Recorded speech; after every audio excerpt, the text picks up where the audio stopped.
Assalomu alaykum va rahmatullohi va barakatuh. Hurmatli mehmonlar, aziz bo'lajak ziyoratchilar. Kirib kelayotgan muborak Ramazon oyi barchamizga baraka, xotirjamlik va ezgulik olib kelsin. Ijozatingiz bilan bugun sizlarga jamoamiz e'tiqod haqida samimiy bir necha so'z aytmoqchimiz. Bugungi kunda sayohat tashkil qiluvchi kompaniyalar juda ko'p. Ular mehmonxona bron qiladi, chipta sotadi, safar rejasini tuzadi. Ammo bizning yo'limiz biroz boshqacha. Bizning asl maqsadimiz insonning ishonchini asrash va safarni xotirjam ibodatga aylantirishdir. Chunki biz umraga oddiy xizmat sifatida qaramaymiz. Biz uchun umra xizmat emas, omonat. Ziyoratchi mijoz emas, mas'uliyat. Safar logistika emas, qalb holati. Shu sabab biz ishimizni narxdan emas, niyatdan boshlaymiz. Reklamadan emas, javobgarlikdan boshlaymiz. Tashqi ko'rinishdan emas, insonning ichki xotirjamligidan boshlaymiz. Biz qanday ishlaymiz? E'tiqod jamoasida har bir qaror oddiy bir savol bilan boshlanadi. Bu ish ziyoratchining qalbini yengillashtiradimi? Agar javob ha bo'lsa, albatta amalga oshiramiz. Agar javob yo'q bo'lsa, foydali yoki oson bo'lsa ham undan voz kechamiz. Shu tamoyil sabab biz ortiqcha va'dalar bermaymiz. Yashirin xarajatlardan qochamiz. Safar davomida ziyoratchini yolg'iz qoldirmaymiz.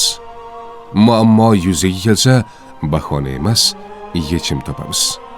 Chunki biz uchun xizmat sifati reklama bilan emas, inson safar davomida his qilgan xotirjamlik bilan o'lchanadi. Biz nima qilamiz? Biz safarlarni puxta rejalashtiramiz. Ammo bizning vazifamiz faqat tashkil ishlar bilan tugamaydi. Biz safardan oldin insonni ruhiy jihatdan tayyorlashga harakat qilamiz. Safar davomida uning yonida bo'lamiz. Ibodat paytida tashvish emas, xotirjamlik bo'lishiga intilamiz. Safar tugagach ham aloqani uzmaymiz. Chunki biz uchun safar sanalar bilan tugaydigan xizmat emas, bu inson qalbida qoladigan muhim bir yo'ldir. Nega biz bormiz? Muqaddas safarga otlangan har bir insonning qalbida savollar bo'ladi. Hammasi yaxshi o'tadimi? Yolg'iz qolib ketmaymanmi? Ibodatimni xotirjam ado qila olamanmi? Biz aynan shu savollarga javob bo'lish uchun bormiz. Inson safar davomida o'zini yolg'iz his qilmasligi uchun bormiz. U begona yurtda emas, ishonchli qo'llar orasida ekanini his qilish uchun bormiz. U tashkiliy tashvishlari bilan emas, ibodatning ma'nosi bilan band bo'lish uchun bormiz. Chunki haqiqiy xizmat yo'l ko'rsatish emas, insonning yonida bo'lishdir. Biz uchun har bir qaror oddiy mezon bilan o'lchanadi.